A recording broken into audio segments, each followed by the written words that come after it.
You know that the conference of the conservatives of Viktor Orbán or Nigel Farage was banned in Brussels by a municipal mayor with Turkish roots, not least because it was aimed at defending national sovereignty.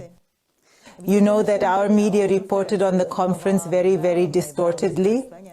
You know that some restaurants in Brussels are not serving conservatives at the insistence of the town hall? And do you know that the European Union is in fact a protectionist bloc that caters to a few large corporate companies? That's not us saying that, that's the Brexiters saying that. Let's get on with it. The media reported last week that Belgian police disbanded a far-right conference after the mayor of Brussels banned it. The news thus reported contains several untruths, and even Bolshevik propaganda would not be ashamed of it. However, the headlines are not from long ago. They are from the guaranteed democratic, free and objective media of today. So, this was not a conference of the far right of the German NSDAP. The conference called Preserving the Nation-State in Europe was organized by NatCon, an organization which describes itself as bringing together public figures, journalists, scholars and students who understand that the past and future of conservatism are inextricably linked to the idea of the nation, to the principle of national independence, and to the revival of unique national traditions, which alone have the power to bring people together and to bring their flourishing.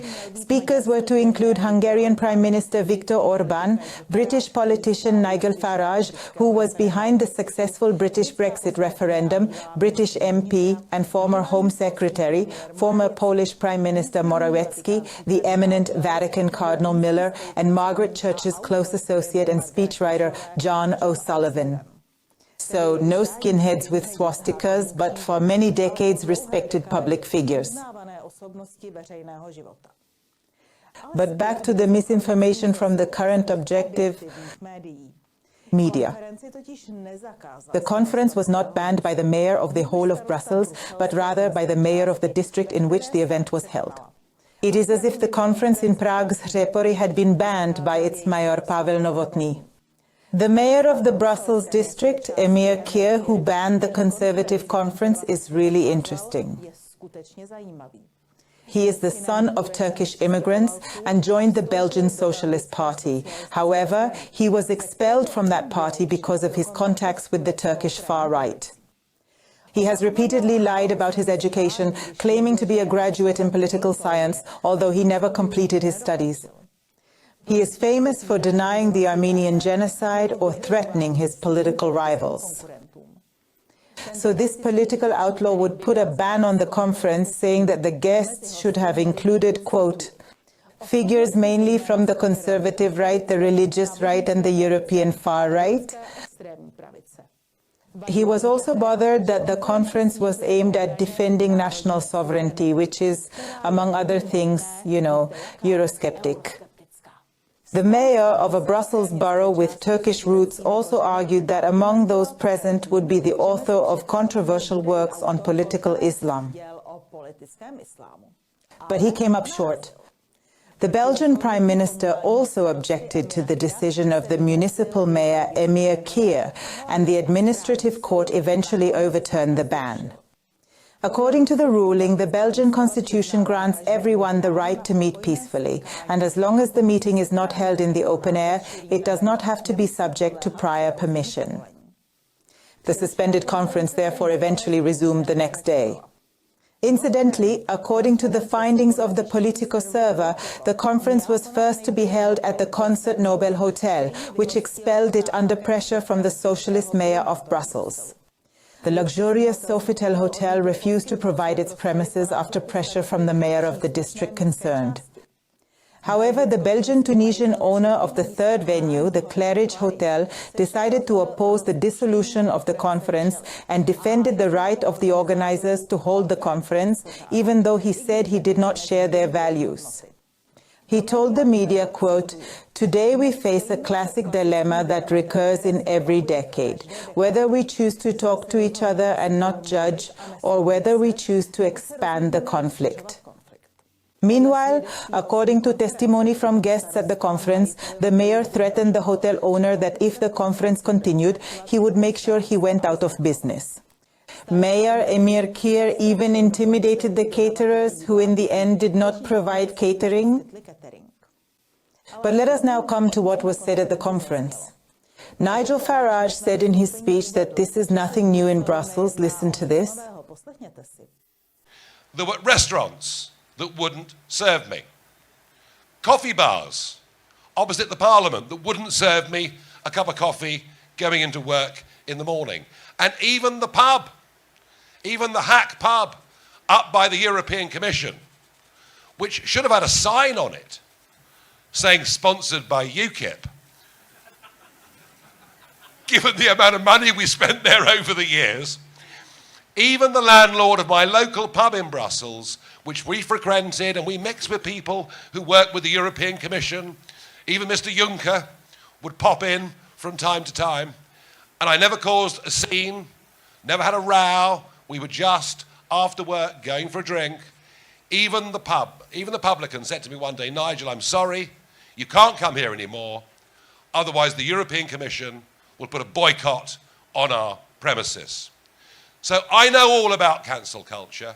I know all about venue culture, and what may have come as a shock to many of you today, and perhaps, hopefully, to our friends in the press, doesn't surprise me at all. Because you see, when we talk about European Union, when we talk about the building of a new global superpower, when we talk about Brussels as the epicenter of the globalist project, no alternative view is allowed. No alternative view is tolerated. Did you hear that? Not even Juncker, the head of the European Commission, has saved the Farage Conservatives from the progressivist rampage of Brussels City Hall. But let's move on. Viktor Orbán also recalled in an interview with the conference organizer that he himself faced similar obstacles from the communist dictatorship when he founded his Fidesz party in the 1980s. Here it is. They did everything not to happen, the free expression of our opinion. So we rented a place in Budapest, and just several hours prior to the meeting, it was said that unfortunately it's not available anymore. And then we looked for another one, and they said that if the runner of the place would supply us with some beer and some food, he will be out of the business, you know.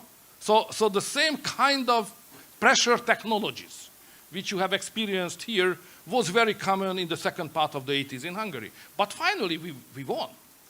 Nigel Farage then talked about the nature of the European Union. He pointed out that the Union has long since ceased to be a project of peace, but that it is a project of power. Everyone should now listen. It is a project of power. It is a project that, salami slice by salami slice, takes away the power of the individual nation state and hands it to those at the centre. And those really at the centre, with real power, are of course those that are not elected. Farage also explained that the European Union no longer defends the market, but only the interests of large multinational corporations. Listen. The European Union, economically, is good for big global businesses. It builds a regulatory framework that makes it difficult, if not impossible, for small and medium-sized challengers to come up and break through in those industries. It's why if you go to Royal Waterloo Golf Club, on almost any day of the week, you will find people who work for the Commission, whose names you don't know, who have no chance of ever being fired, who will earn more than your national country's Prime Minister, with a pension deal that almost doesn't exist in the modern world, and they'll be playing golf with lobbyists. They'll be playing golf with the big banks. They'll be playing golf with the big manufacturers. Because never before has a system been designed where the big companies can effectively, through the Commission, write the rules for their own industry. This is the monstrosity that we're up against. Anyone that tells you that the European Union is about free trade, forget it. It's actually a protectionist bloc that looks after a few big corporate companies. Farage also thinks it is nonsense to think that the European Union can be reformed from within. He identifies the adoption of the Lisbon Treaty as the fundamental problem. And it was that whole process of the Lisbon Treaty that changed my politics. So I thought, if the rest of Europe wants this, that's fine. But we should leave. After Lisbon, my view changed. After Lisbon, I now want the countries of Europe to leave this European Union, to re-establish their own self-governing nation democracies and to cooperate with each other, to trade with each other, to be good neighbours with each other, if that's ever possible with the French. But you must try. You must try. And so I became an opponent of the entire project, and that was the moment at which I started to be cancelled from the restaurants, from the bars, from the pubs. For conservatives who say that unions can be reformed, Farage showed that you can't compromise ideology. What do you think? Which of the political parties and movements running for the European Parliament in the Czech Republic has understood that ideology cannot be compromised with? And who, on the other hand, is running there with the idea that they will help reform the union?